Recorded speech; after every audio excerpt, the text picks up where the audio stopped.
For today though. So we're going to be talking about passive investments. Okay. And whether you are a passive investor or whether you are operator, active investor, you still want to pay attention to what we're going to discuss here today, because it has a lot of implications on your investment, your ability to raise capital.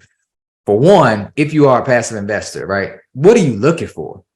So anybody can send you a deal. And if you just look at the numbers, it's very unlikely that somebody's going to send you a deal that doesn't make sense. Very unlikely that you're going to look at a package of somebody's offering proposal and come up with, they just have crappy numbers and you lose money. All right. That's not going to happen. So they're all going to look good. But how do you know what works for you? And then how are you able to see that and really be able to make a decision based off of that in 10 minutes? Right. So what we're going to discuss today is how you can go about doing that, how you can look at a passive investing opportunity, qualify it, see if it meets your criteria or not, and then quickly either decide to invest or discard it. All right. So that's what it's going to be talking about today. If you are an operator and you're the one sending out those deals, then you want to pay attention to this, because this is the lens by which your investors will be looking at your deal. So you need to make sure that you're able to answer these questions and able to relate to the investor, to the passive investors, that you know what you're doing, that you're qualified, that this is a good asset for them.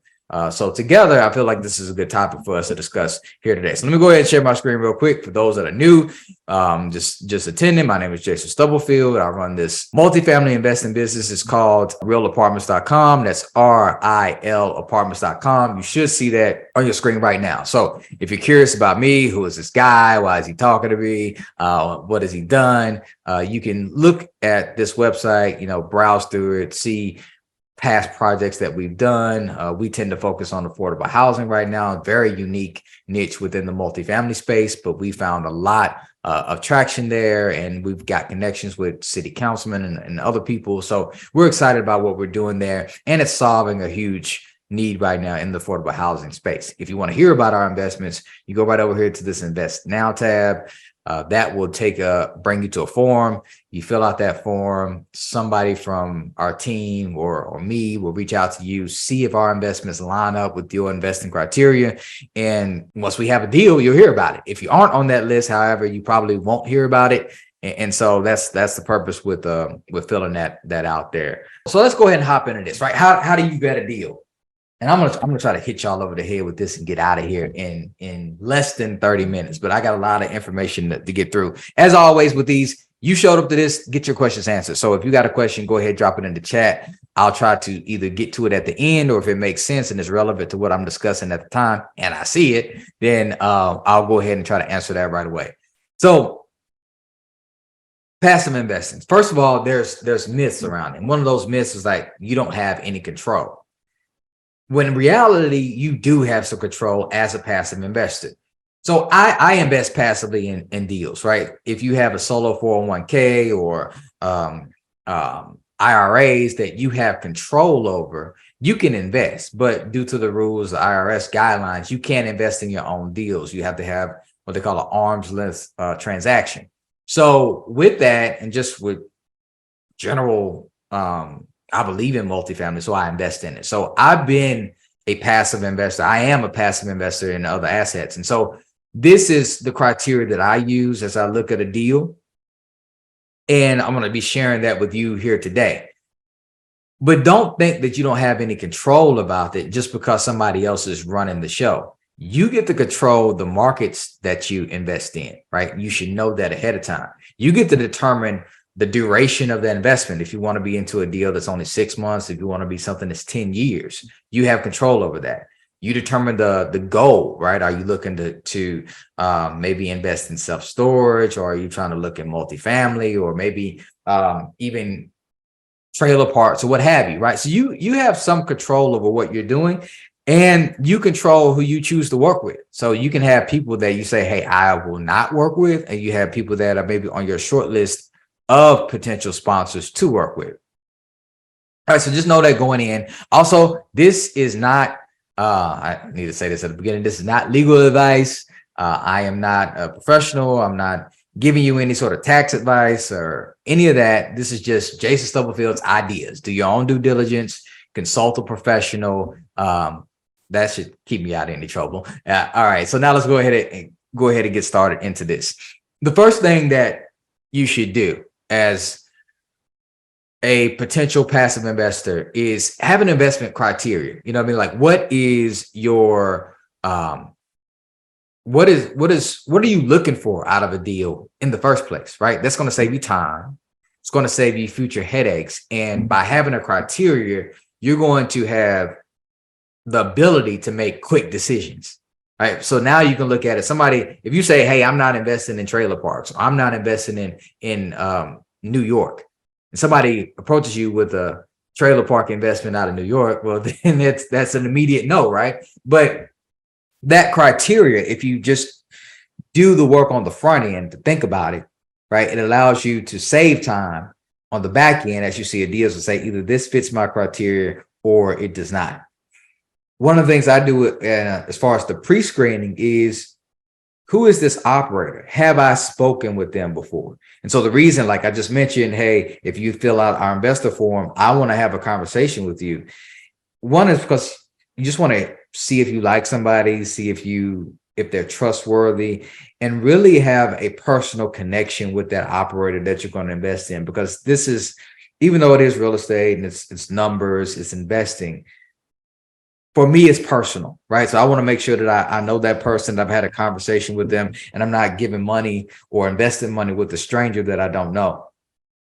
Also, what are their personal goals and what's my investment criteria? And does the deal that they're bringing to me match my investing criteria? So let me go ahead and share my screen right now. I jotted down some notes and I'll just run through those real quickly here. Okay, so deal criteria and the screening. This is what I call phase one, right? What market is it in? And what I'm looking for is a growth market, right? So I want to know at high level that that's in a market where people are moving into, where jobs are coming into. Usually an offering package will include some information about that. But if you've done the homework before, you know, like Florida right now, super hard market, Atlanta, super hard market, South Carolina, and various areas like Charleston, right? Charleston is booming in growth right now. So just knowing some of those statistics going in allows you to determine your market, right? What size of deal are they doing right now? What size of deal would you particularly want to invest in? For me, it's 80 plus units. You have your own. So if somebody approaches you with a 10 unit deal, maybe that works for you, maybe not, right? But knowing this ahead of time allows you to quickly say yes or no. The class of property, it's A, B, or C class. I tend to stick towards the B and the C because they have value add historically. However, right now I'm leaning more towards A's and B's because there's less value as I see it in C class properties. All right. The deal. When you think about the deal, what type of returns am I going to get? So I want to see a preferred return on our investments. That's what I do as an operator on every deal. We're trying to make sure that our investors have a certain hurdle that they're looking to get to first before we as a team make any money. So what do I mean by that? It could be 6%, it could be 7%, 8%, as much as you can get. But what that means is before the management team makes a cent, they want to make sure that the investors have a preferred return. That's mandatory for me, right? If I see a deal and they are not offering a preferred return, I'll simply just pass. The IRR metrics, what is that going to look like?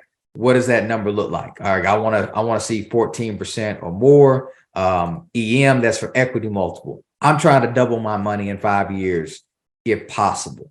What that will look like is that when you see the deal, it will have a 2x as far as a equity multiple. That means you're doubling your money over the lifespan of that investment.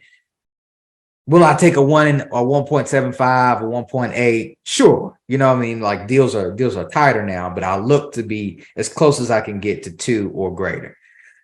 I also want to be in a landlord friendly state. So That's why I'll say no to New York. I'll say no to deals like in Washington, D.C. As great of a market as that is, these are very tenant friendly states. So evictions can eat you alive in those when you can't get people out, you can't collect from them. Now they're just sitting in your property. You can't do anything with them. So places like California, places like New York, I won't invest there just because I want to be in a landlord friendly state. Then there's multiple wealth opportunities, and I try to look for all of these within any potential investment. So I want to see cash flow. I want to see that there's some sort of plan for appreciation. There's obviously going to be tax benefits, but I want to see how those tax benefits are coming. Are they doing a cost segregation study? Is there any forced depreciation or accelerated depreciation that's going on? And I'm looking for leverage, right? So leverage allows me to get more juice on my money. So we're not buying the property in all cash. We can use the bank's money to hopefully help us make more money, right? So all those things are sort of what I'm looking for.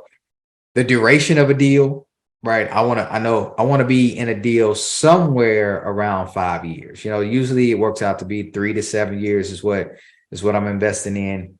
And these, again, I just want to reiterate, these are my criteria, all right? Doesn't necessarily have to be yours, but this is a great list of things for you to think about as you go into your passive investing opportunities. We're looking for the distribution schedule. How am I getting paid on my investment? Is that monthly? Is that quarterly? Is that annually? For me, I want to see quarterly at least, right? Or monthly. On our deals, when all possible, we try to kick out monthly investments, right? Or monthly distributions to our investors. So we like that because it operates almost as if you were the landlord yourself. Tenants pay rent every month. We want our investors to get paid every month. So I'll look for that. Sometimes it's not in the best interest of the property to do that. It's not feasible. So that makes sense. But definitely not doing anything where you're not going to make any money for a year. At least that's not my investing criteria right now. Okay, so that's sort of at a high level, the deal screening phase 1, right? I'm looking at that. Does this meet that high level criteria? So if you come to me with a D class property that's 20 units in California, within 30 seconds of seeing that deal, I'm like, no, I'm out. All right. If it does pass that first screening, now we move on to deal screening criteria phase 2. All right. So now I want to be looking at that. The operator has some plan in order to increase net NOI, right? So when you buy the property, it's based off the net operating income. I want to see that net operating income increase, but how are they going to do it? Right. So I want to be saying there's really only 3 ways to do it. You either increase the rents, you decrease the expenses, or you provide additional income, like maybe you're offering washing machines, or you're adding a trash valet or something that you're doing to make the property make more income. So I look for those to see, does the operator have a plan to increase and grow the rents, or are they just buying the property and managing it and holding on to it? The pro forma. This is where you want to think about, what are they projecting to do with the property and how much income growth are they expecting? Right. So typically you want to see somewhere to 2 to 3% is pretty conservative. Over the last few years with inflation, I mean, we saw rent growth in some markets at 5% and even 10% year over year rent growth. And that's fine. But if I see a deal and they are projecting that, I'm going to have some caution around it, just because from where we are in the market right now, we're actually seeing a little bit of slowdown in rent growth. And so if a operator is being overly aggressive, then I see that as a red flag. So with that, I really want to see that their income growth is somewhere around 3% and that they've got a story behind it about why they projected that number for. And is it conservative? So where we are right now, let me say this. Spreadsheets are just spreadsheets, and anybody can make any deal look good on a spreadsheet, right? So you want to be able to think a little bit behind the numbers to say, okay, is this realistic or not? And if somebody puts 5% or 6% year over year rent growth, to me, that's just a little bit too aggressive. Also, what are they expecting as far as expense growth? Right, we're seeing inflation and expenses are really rising right now. I mean, insurance costs has gone up across the board. Taxes are rising, so all of that's there, and the operators should be prepared for that, and they should be expecting the expenses to grow as well. And then also make sure that there's nothing crazy when it comes to the vacancy amount, right? If you're projecting your property to be 100% occupied, that's just not realistic, right? There's going to be some turnover. Are they in line with the market vacancies, which is if that's 7% and I see that deal, did they project 7% as far as their vacancy, or did they use a rather aggressive number? So that's mainly the pro forma, like the lens in which you look through that. Next, I want to check the comps, right? Are there rental comps that support the business plan that the operator is giving me? When it comes to rental comps, I'm looking at if they got 2 bedrooms, I want to see rental comps of other 2 bedrooms in the market, and I want them to be fairly close to that property. Also, you don't want to see those. I don't want to see a property where they're projecting rents to be top of the line in the market. So if top of the line in the market is say $2,000 and they're projecting to go to $2,000 rents, I don't want to invest in that, right? I like to be, middle of the road or slightly at the top, but not necessarily the top. Same thing on the sales comps. So if they're buying a property for, let's call it $150,000 per unit, and that is the top tier of the sales comp being 150,000 a unit or 200,000 a unit, that's going to give me a reason to have pause too, right? Don't want to be the lowest. Well, I would prefer to be the lowest because then you have a lot of upside, but I definitely don't want to be the top, right? Don't want to be the highest of the high. So let's talk about the rental comps and the sales comps. Also market sensitivity. So this is huge, right? What are they planning as far as an exit? And so what we do is we go through various scenarios because the market might adjust. The market might soften and not be as aggressive 3, 4, 5 years into the future, right? And so did they think about that? So what we want to see is an exit cap rate that's higher, or at least if they thought through what the deal would look like if cap rates go up, right? If cap rates go down, that's beautiful, right? And then we all make money. That's very easy. That's easy to make deals work that way. But did they prepare for the cap rate to go up, and therefore we're selling at a lower sales price than maybe what they projected at the current market conditions? Okay, so that's huge. So what's the IRR and equity multiple look like then, right? Maybe it's a 2x multiple if everything goes great, but it's like a 1 if the market has any sort of volatility. Now you have to think about that to say, do I still want to invest in this deal or not? The break even occupancy, this is a huge metric right here. What this is mainly saying how much of the property has to be occupied just to be able to meet the expenses. The lower this ratio is, the better. All right. So if you go into a property and they're like, we need 90%, we have a 90% break even occupancy. What that's saying is you need 90% of those tenants to be there and be paying in order to pay all of the expenses. That's a red flag. You really want to see, somewhere between 60, 70 is a good break even occupancy. It may go up to even 80 if it's got some sort of value add. That's for me personally, if it makes sense. What you don't want to see is, high 80s, 90%. You definitely want to be careful about that. The lower you can get this number, the better.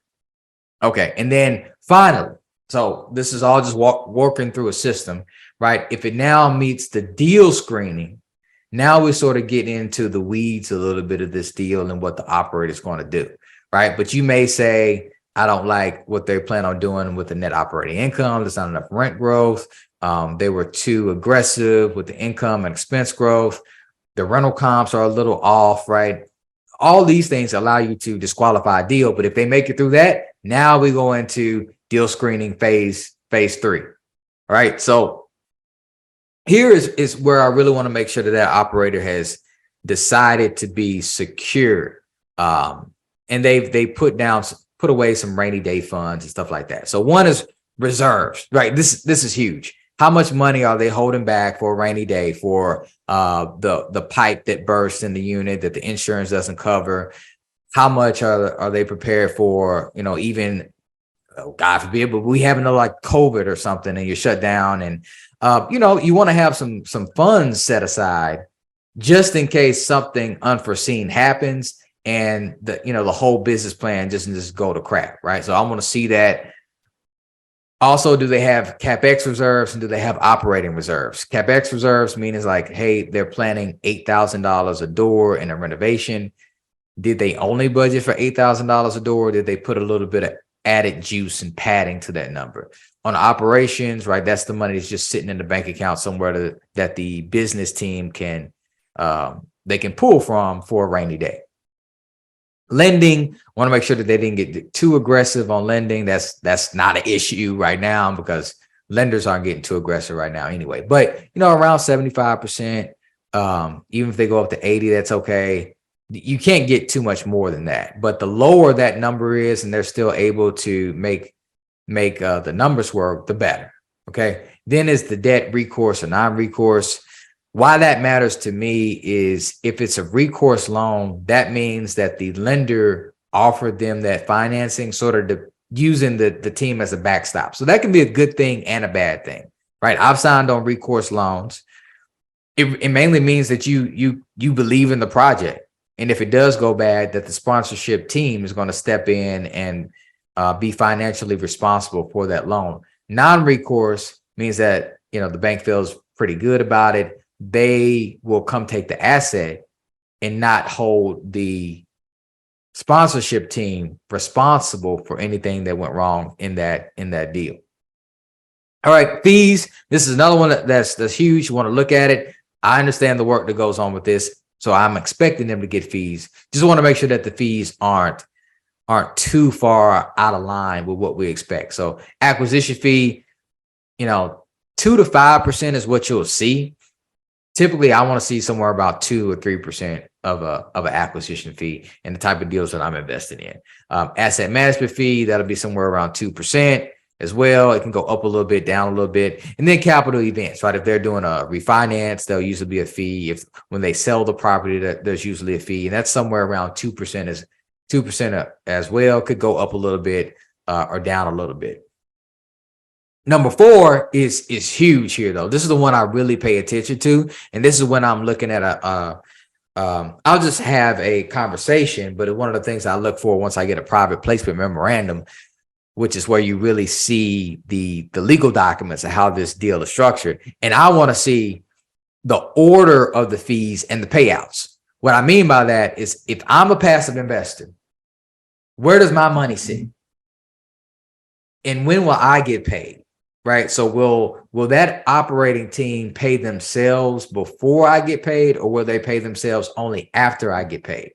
So one of the red flags for me is on the asset management fee. What we do in all our deals, we're not going to take really any fees until we feel confident in the stability of the project and that we are hitting our investor returns. So on asset management, if we are, let's call it $2,000 off on our investors' returns, but we have $2,000 in asset management fee. Well, we're not going to take an asset management fee. That $2,000 is going to go to the passive investors first, and we'll only take an asset management fee once we hit our projected returns. Same thing on capital events, right? I want to see that sponsorship team is not going to take their fee. Now, they earned it, right? They deserve a fee, but I don't want them getting paid before I get paid as a passive investor. So that's sort of a huge one. Final steps, and then we'll wrap this up, is mainly if you have this criteria, I mean, you've thought about the various phases of screening a deal, and what you can do is just create some sort of matrix, right? quick Excel spreadsheet where you take these items, you say, hey, here, this is a 1, 2, 3, whatever. You could score a deal in minutes. And so that's what I do. Mainly go through these things, give it a score.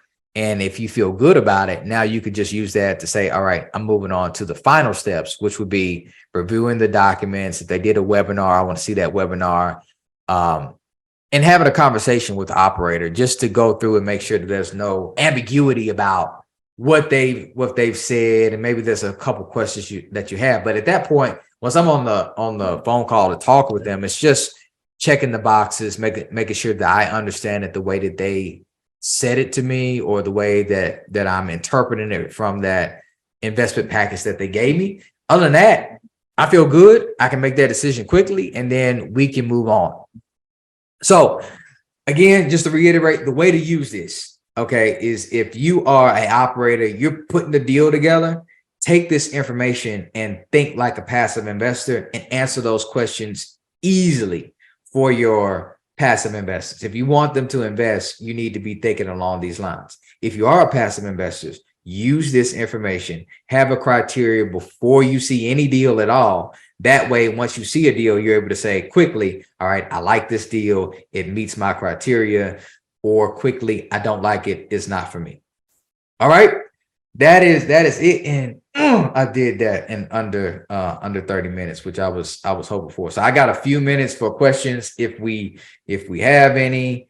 Let me check. I don't see anything there. Let me check. Otherwise, I've got to move my window around. Let's see. I think we're good. I think we're good there. So, yep, Josh, good stuff. So, all right, if you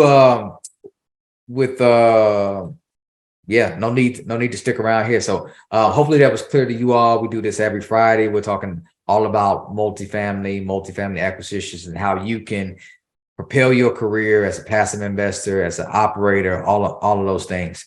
Enjoy your weekend. I'll be here next week, 11 a.m. with another topic. Be the best version of you, because it's going to make you the happiest. And I will see you next week. Take care. Later.